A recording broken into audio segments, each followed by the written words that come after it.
You ask Tiger to solve. This deals with linear equations with one unknown. The final result is x equals 5/6. Let's solve it step by step. Group all x terms on the left side of the equation. Subtract x from both sides. Group like terms. Simplify the arithmetic. Group like terms.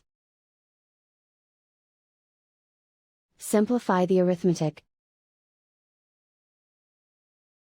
Group all constants on the right side of the equation. Add 8 to both sides. Simplify the arithmetic.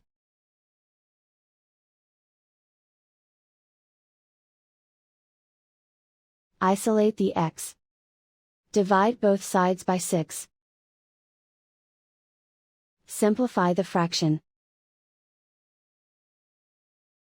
And so the final result is x equals 5/6.